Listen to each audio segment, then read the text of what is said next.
जोहार। डोज जोरदार जोरदार लगे ऐसा लग रहा है। आज पाल दड़वा आदिवासियों की शहादत को लेके आज ही के दिन 1922 में अंग्रेजी और सामंतवादी लोगों द्वारा आदिवासियों के आंदोलन को कुचलने के दौरान इनके साथ नरसंहार जो किया गया, इनकी याद में आज इस पांडाल में विराजमान आदिवासी समुदाय के बुद्धिजीवी वर्ग, जनप्रतिनिधि, हमारी माताएं बहनें, युवा साथी और मैं आगे की पंक्ति में और बीच की पंक्ति में भी देखा इस समाज के सेवानिवृत्त कर्मचारी गण। लगभग कार्यक्रम 12-1 बजे से चल रहा हो, 1 बजे से चल रहा होगा और तब से लगा के अब तक कई वैचारिक डॉक्टर आए हैं,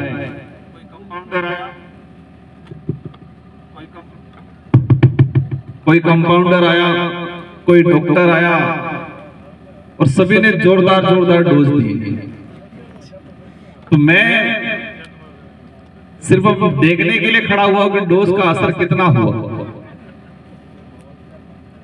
आज ये जो कार्यक्रम है उनके बारे में परिचय, उसके बारे में विस्तृत जानकारी, इतिहास के बारे में जानकारी, हमारी संस्कृति, हमारे पे अत्याचार, क्या समस्या आ रही है, इन सारी चर्चाएं हुई। और जो मंच पे जिन्होंने हमें जगह दी है, आप सबने मिलके और इस विचारधारा ने जो नई व्यवस्था कायम की है, संविधान निर्माता बाबा साहब जयपाल सिंह मुंडा, बिरसा मुंडा, हमारे इस विचारधारा में काम करने वाले भाई जगदीश भाई, इनकी भी तस्वीर लगाई है क्योंकि वैचारिक आंदोलन के दौरान ही कार्यक्रम था। आदिवासी समुदाय को एक नया नेतृत्व देने की बात थी, उसी दौरान उनका भी हादसा हुआ, तो वो हमारे लिए भी शहीद ही हैं, माने जाएंगे। इनको नमन करते हुए अब चर्चाएं बहुत सारी हो गई, हर विषय पे बात हुई है, जोरदार जोरदार। इनमें से 50% भी हम अमल में ले आए और विशेषकर गुजरात की बात करें, इस गुजरात को पूरा देश अलग नजरिए से देखता है और वो किस नजरिए से देखता है मैं इसके बारे में ज्यादा नहीं बताना चाहूंगा।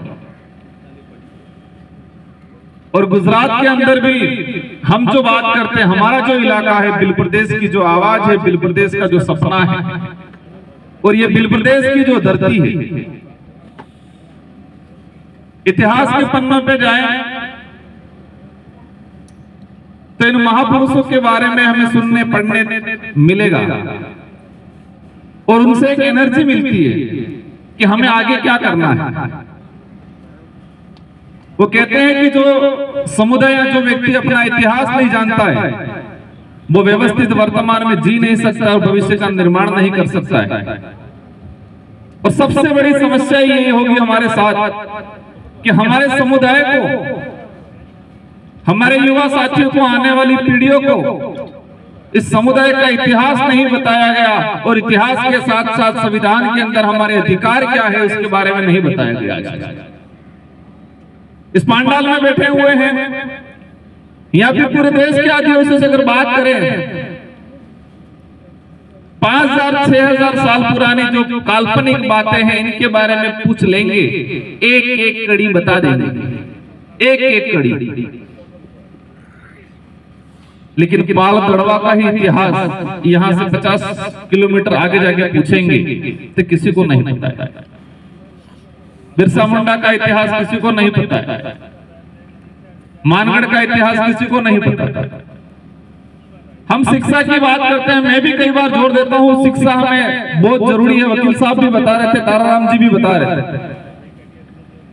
इसके बारे में भी गहनता से अगर सोचते हैं तो ये विचार आते हैं कि शिक्षा कौन सी शिक्षा, और आज का जो अभिभावक है बच्चे पे विशेष करके फोकस कर रहा है कि इसको एजुकेशन मिले, और वो एजुकेशन इसलिए दिलाना चाह रहा है कि वो नौकरी लगे। और जो पाठ्यक्रम है हमारा, उस पाठ्यक्रम में क्या पढ़ाया जा रहा है? गुजरात गवर्नमेंट का पाठ्यक्रम देखो, सेंट्रल का देखो, राजस्थान का देखो। आज से 200 साल पुराना इतिहास उसमें नहीं पढ़ाया जा रहा है, उससे 6000 साल पुराना काल्पनिक बातें ज्यादा पढ़ाई जा रही है। अब हमें किस शिक्षा की बात करनी है?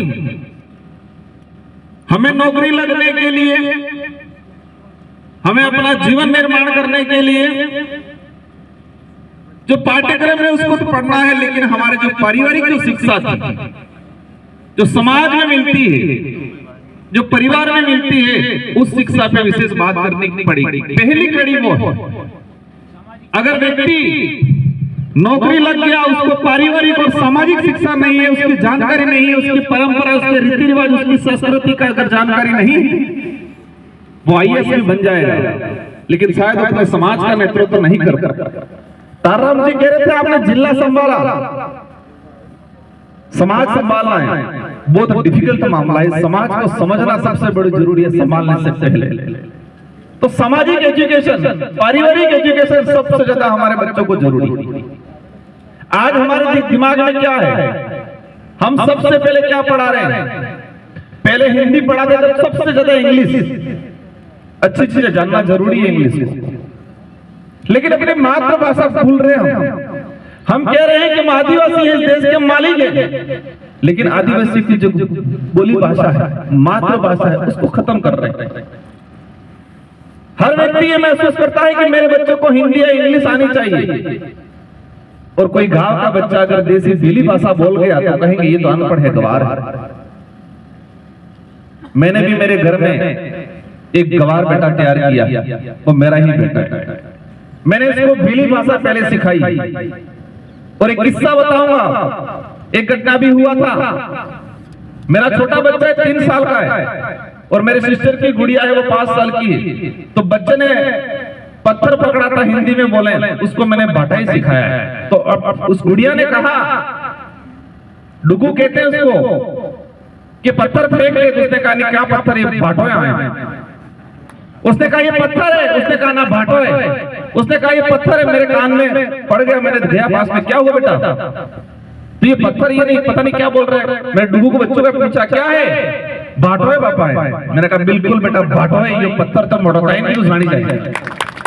इसको पत्थर कहते हैं। वो तो बड़ा होकर भी समझ लेगा, लेकिन भाटा है वो समझ नहीं पाएगा। और हमारे समाज में यही है कि जो पढ़ा लिखा थोड़ा हो गया, अगर बेचारा लोकल लैंग्वेज बोल ली, थोड़े ऐसे ही कपड़े पहन लिए तो गवार है। हमें दुश्मनों से लड़ने की बात कर रहे हैं, लेकिन सबसे पहले हमारे अंदर जो कमियां हैं, हमारे समाज में जो भेदभाव हो रहा है एक दूसरे से, हमारे समाज में वो कहते हैं कि खुद की घोड़ी छाया में बांधने की जो बात चल रही है। इतने आदिवासियों के संगठन बने हुए, गुजरात में बहुत सारे संगठन बने हुए, लेकिन हो क्या रहा है कि मेरे संगठन का नाम होना चाहिए, मेरा नाम होना चाहिए। आदिवासी 1 करोड़ के आसपास है गुजरात में, अच्छी बात है, लेकिन आदिवासी कितने के अंदर है ये जरूरी जानना जरूरी है। 1 करोड़ के आसपास आदिवासी है, लेकिन आदिवासी कितने लोगों के अंदर? आदिवासी मात्र होने से कल्याण है, उसका कुछ नहीं हो पाएगा, आदिवासी भी होनी चाहिए। तो हम जो बात कर रहे हैं कि पारिवारिक शिक्षा, और इसके बाद पाठ्यक्रम वाली शिक्षा, और तीसरी शिक्षा जो छुपा रखी है, दबा रखी है, जो हमारा दबा कुचला इतिहास है, जो खोज के निकालना पड़ेगा। जिस तरह से बबरजी और ताराराम जी ने जो इतिहास की बात की, इस समाज को जागरूक करने का डोज दिया गया है, लेकिन हम जागरूक करने का अब डोज देना शुरू किया है। इससे पहले आजादी के बाद से इस समाज को गुलाम, मानसिक गुलाम कैसे बनाया जाए, इस तरह का डोज देना शुरू कर दिया है हमारे दुश्मनों। जो सत्ता पे काबिज होना चाहता है वो विचार करता है कि लोगों को बांध के कैसे रखना, डोरी से बांध के रखेंगे, विरोध करेंगे, समझ जाएंगे। तो शारीरिक रूप से बांधने का काम नहीं किया, मानसिक रूप से बांधने का काम किया। और सबसे पहला काम हमारे कर्मचारी, अधिकारी, नेताओं को मानसिक रूप से बांधने का काम किया। जो भी कर्मचारी, अधिकारी जिस तरह से LIC एजेंट होता है, नियुक्ति होती है तो वो लिस्ट जिले से निकाल लेता है कि इस जिले में 50 कर्मचारी नौकरी लगे थे। LIC एजेंट सबसे पहले जाता है, परिचय करता है, बधाई देता है, सेकंड बार जाता है, चाय कॉफी पीता है, और तीसरी बार पॉलिसी लेके आता है। और वही काम जो आदिवासी विरोधी संगठन है, इन्होंने आदिवासी समाज के जो अधिकारी कर्मचारी थे इनके साथ किया। पहले परिचय किया, फिर थोड़ी चर्चा की, फिर अच्छी दोस्ती बनाई, और पहले 50 mg का डोज दिया, फिर 200 का दिया, 300 का दिया, 500 का दिया। और जो 500 mg से ज्यादा डोज जिस कर्मचारी नेता ने ले लिया है वो आज कट्टर बन के बैठा हुआ उधर, और आपको कह रहा होगा ये लोग आज आए हैं गुमराह करने वाले। क्या बोल रहे होंगे दूर से? गुमराह करने वाले लोग आए हैं, समाज को भटकाने वाले आए हैं। समाज जागरूक हो रहा है, समाज विवेकशील हो रहा है, तर्क वितर्क करने सीख गया। क्या कहा जा रहा है? गुमराह हो रहा है। हमारे उस इलाके में सबसे पहले युवाओं में, कर्मचारियों में जागृति आई। नेताओं ने कहा युवा भटक गए हैं, क्योंकि युवाओं को सही गलत क्या है समझने लगा, इतिहास हकीकत क्या है और पढ़ाया क्या जा रहा है, संवैधानिक अधिकार क्या है और दिया क्या जा रहा है, वो समझने लगा, सवाल जवाब करने लगा। और जो सवाल जवाब करने लगेगा उसको कहा जाएगा ये भटक गया। अब धीरे धीरे बुजुर्ग भी समझने लगे। अब तो हमारे उधर कहने लगे कि बुजुर्ग भी अब तो भटक गए। उनकी नजर में जो सवाल जवाब करना सीख गया, जो सही गलत को पहचानना सीख गया, तर्क वितर्क करने लग गया, उन सबको क्या कह रहे हैं? ये भटक गए हैं, ये विरोधी। अगर हमारा युवा ये कहना सीख गया है, सही गलत को समझना सीख गया है, अगर उसको भटकना कहा जाता है तो भी हमें कोई दिक्कत नहीं। आज बात करते हैं, ये विचारधारा आई, आदिवासी परिवार जो बना, स्तंभ रखे थे 4, उसमें पहला स्तंभ था राजनीतिक विहीन। ये जितने जो आज काम कर रहे हैं, हम जो जनप्रतिनिधि बने हैं, पहला उद्देश्य हमारा राजनीति करना बिल्कुल कतई नहीं था। लेकिन प्रशासन ने परेशान किया, हमें प्रताड़ित किया, मुकदमे दर्ज किए। पता चला ये कौन कर रहा है? पुलिस वाला कर रहा है। पुलिस वाला किसके कहने से कर रहा है? सरकार के कहने से कर रहा है। सरकार में कौन है? हमारा ही नेता है। तो उसी नेता की कुर्सी चुननी पड़ेगी, ये ठान लिया सबने मिलकर। और उसी समय से सबने ठान लिया कि जो हमें परेशान करवा रहा है, उस परेशान करने वाले को परेशान करने लायक ही नहीं छोड़ना है, उसको लोकतंत्र की ताकत समझानी है। अब गुजरात में बता रहे थे 27 विधायक हैं, लेकिन उसका सिलेक्शन तो आप इलेक्शन तो आप करते हो, लेकिन सिलेक्शन कौन कर रहा है?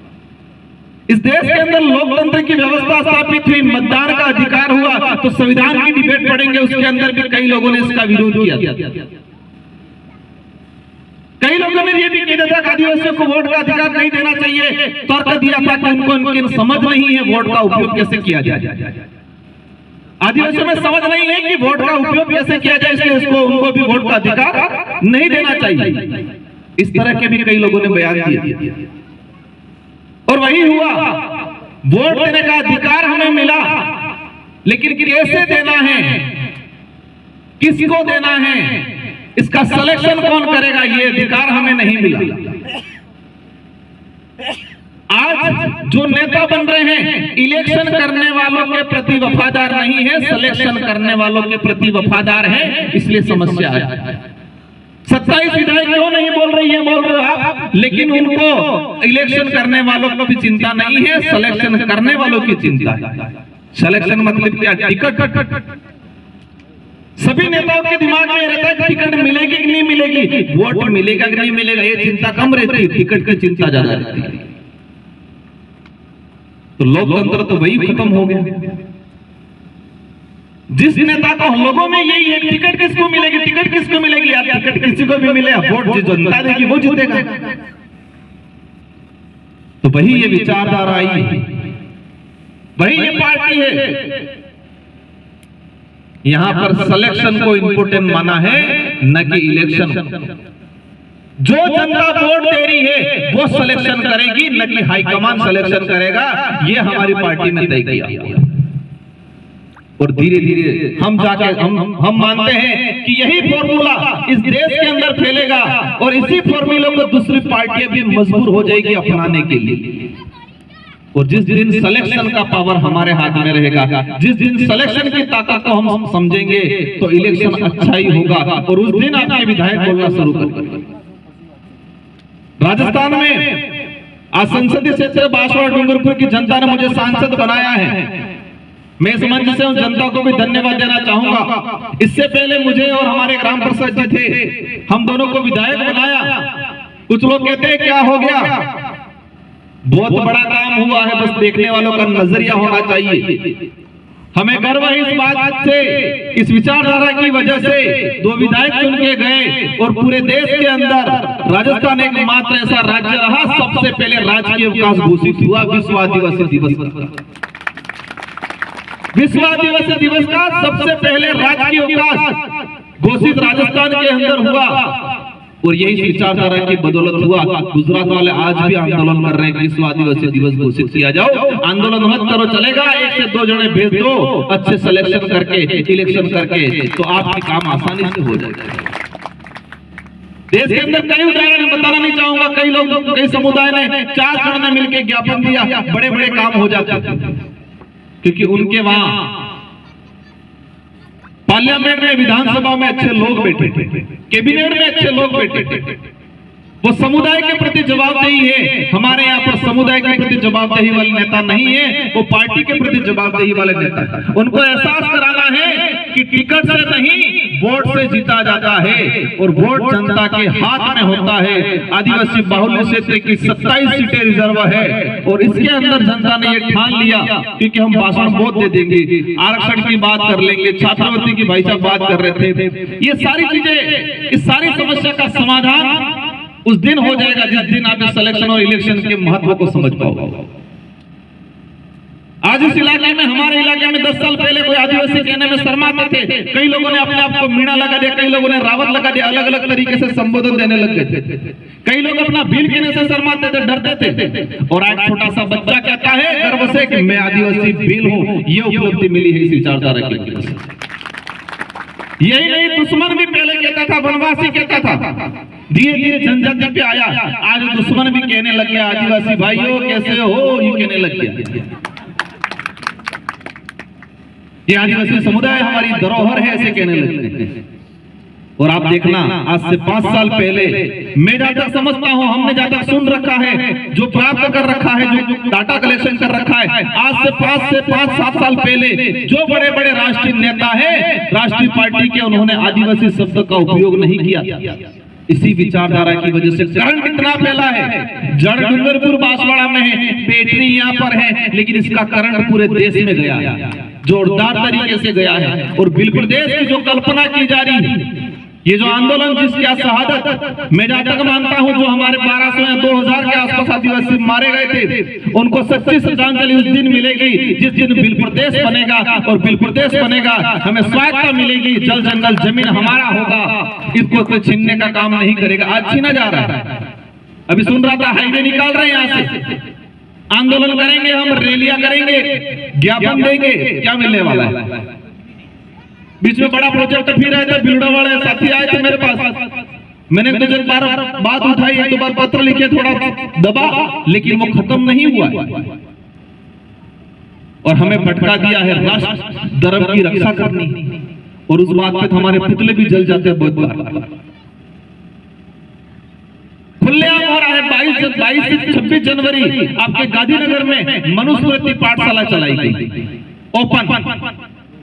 क्या है ये? कुंभ के अंदर 5 से 7 लाख के आसपास किताबें बांटी गई और उसमें हमारे ही भाई जा रहे हैं। और सबसे ज्यादा गुजरात में समस्या है। हम समस्या का बखान कर लेते हैं लेकिन समाधान पे नहीं जा रहे हैं। तो मेरे आप सभी साथियों से अनुरोध है कि बहुत बोल लिया, बहुत हो गया, अब समस्या का समाधान कैसे करना है। स्कॉलरशिप की बात है, रिजर्वेशन की बात है, जो संवैधानिक प्रावधान में आ रहा था। हमारे होमगार्ड का भाई मिला, देख के हाथ किया, उसकी इच्छा थी, मेरे प्रति अच्छी भावना थी। मैंने पूछा भाई कितना, 12 घंटा नौकरी करता है, 400 रुपया मिल रहा है। निजीकरण, हम आरक्षण की लड़ाई लड़ने निकले, हम आरक्षण लेने निकले और उन लोगों को पता चल गया ये जागने लगे हैं, उन्होंने सरकारी नौकरियां खत्म कर दी, निजीकरण पे आ रहे हैं। हम जल जंगल जमीन की बात करते हैं, वो कहते हैं उसकी रक्षा करो, धर्म की रक्षा करनी। हमें धर्म से, किसी धर्म से कोई दिक्कत नहीं है, लेकिन आदिवासी कल्चर खत्म कर रहे हो, आदिवासी बोली भाषा खत्म कर की जा रही है, आदिवासियों की पूजा पद्धति खत्म की जा रही है, और आप कह रहे हो उनकी रक्षा। सबसे पहले हमें दूसरों की रक्षा करने से पहले खुद के कल्चर के, खुद के अधिकारों की रक्षा करनी है, जल जंगल जमीन की रक्षा करनी है। और इन्हीं शब्दों के साथ समय काफी हो गया है, मैं कहना चाहूंगा जितने जो आज पंडाल में आए हैं सभी वक्ताओं ने बहुत कुछ बोला है, उसमें से 20-30% भी आप अमल में ले आते हो, अपना तो ठीक है, आने वाली पीढ़ियों का भविष्य उज्जवल सुधर जाए। और आज इनको क्यों पूज रहे हैं? इन लोगों को इसलिए अगरबत्ती दिया कर रहे हैं, इन्होंने इस देश के लिए, आने वाली पीढ़ी के लिए, हमारे लिए कुछ करके गए, इसलिए अगरबत्ती दिया कर रहे हैं। और मेरे से पूर्व वक्ता कह रहे थे अगर हम कुछ नहीं करके जाएंगे तो हमारी भी आने वाली पीढ़ियां हिस्ट्री पढ़ेगी और जानेगी 1947 के बाद से लगा के 2025-26 तक जो पीढ़ी थी, जो लोग थे, जंगल लूटा जा रहा था, रक्षा किसी और की कर रहे थे, बहन बेटियों की इज्जत लूटी जा रही थी, रक्षा किसी और की, बात नारा किसी और का पकड़ रहे थे, हमारे नेजा ध्वजा, हमारी संस्कृति, हमारी पूजा पद्धति छीनी जा रही थी, हमारे लोग झंडा किसी और का पकड़ रहे थे। ये हिस्ट्री पढ़ेंगे आने वाले समय में, तब अगरबत्ती दिया नहीं करेंगे कि सिरा बाप से इधर इधर लगा रखा होगा उसको भी फेंक देंगे कहीं नाले। इसलिए हमारे सबकी जिम्मेदारी है, और ये लड़ाई राजनीति करना मात्र नहीं है, ये लड़ाई हमारे अस्तित्व को बचा रखना, आने वाली पीढ़ी की रक्षा करना, जल जंगल जमीन की रक्षा करना, उसके लिए है। और हकीकत जानेंगे ये लड़ाई कब लड़ पाएंगे, सबसे पहले हम हमारे अधिकार जान पाएंगे, झूठा इतिहास समाप्त करके सच्चा इतिहास को जान पाएंगे, संविधान की डिबेट पढ़ पाएंगे हम लोग, जयपाल सिंह मुंडा को जान पाए। अभी क्या किया जा रहा है, हर चीज पे कलम चढ़ाया जा रहा है। बिरसा मुंडा को पूरे देश के आदिवासियों ने आदर्श मानना शुरू कर दिया, और वही केंद्र सरकार ने जो एनसीईआरटी की किताब में बिरसा मुंडा को पढ़ाया जा रहा था, उसमें मॉडिफाई करके कह दिया कि बिरसा मुंडा तो धर्म की रक्षा करने के लिए कह गए, ये पढ़ाया जा रहा है। 2024 में संशोधन करके एनसीईआरटी के अंदर जो पहले से चला आ रहा था, बिरसा मुंडा का जीवनी लिखी हुई थी, बिरसा मुंडा के उपदेश लिखे हुए थे, उस किताब में 2024 में संशोधन करके सीधा मोड़ दिया, जल जंगल जमीन तो छोड़ दिया, धर्म की ओर मोड़ दिया।